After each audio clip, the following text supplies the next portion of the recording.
Customers say that trying Leopold's chocolate is love at first bite.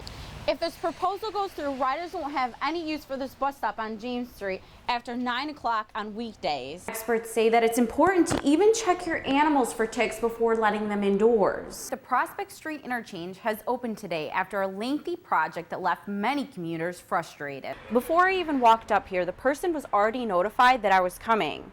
And as soon as I get up here, they can see me and even talk to me through this device. Hello? Christine was a lot of fun. She was bubbly, she was bright, she was a great mother for the short time that, she could be a mother. For Paul Kamide, going back to the day of his wife's death will never be easy. He says, your wife's been shot. I can have a temper. And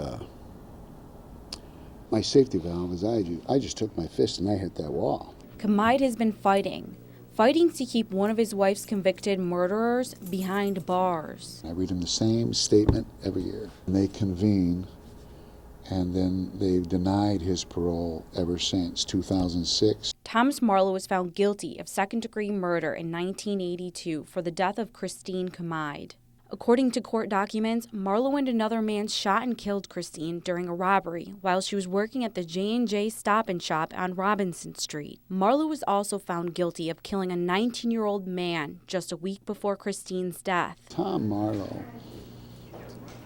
is a monster, number one. He's a two-time killer. Action News tried to reach out to Marlowe for comment, but couldn't reach him behind bars at the Cayuga Correctional Facility. Marlowe has previously said he was part of the murder because he was afraid of the man who pulled the trigger. So he did what he was told. This will be the fourth time he has an appeal for his release from prison. I got a huge beef with that. What about the two murders? Paul Kamide says that he will do whatever it takes to make sure Marlowe remains in prison. My father told me, he says, Paul, you got to play your cards that you're dealt.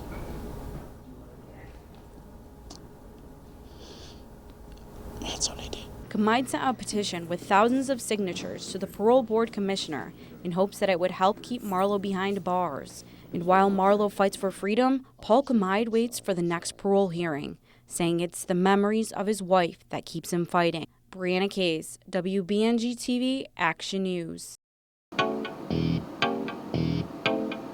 Music fills the air during Winterfest at Tioga Downs, bringing a little holiday magic to everyone, especially those who created it. I've always wanted to do something for Christmas and create and diversify our company. Owner Ken Williams from W&W Nursery and Landscaping Inc. loves to be creative. And what better time to do just that than during the holidays? About 5 years ago, Williams was approached by the owner of Tioga Downs with the opportunity he had been waiting for. When he approached me, it was just a light went on. It's like, okay, let's see what we can do. And then I presented a proposal to him, and he said, okay, let's do it.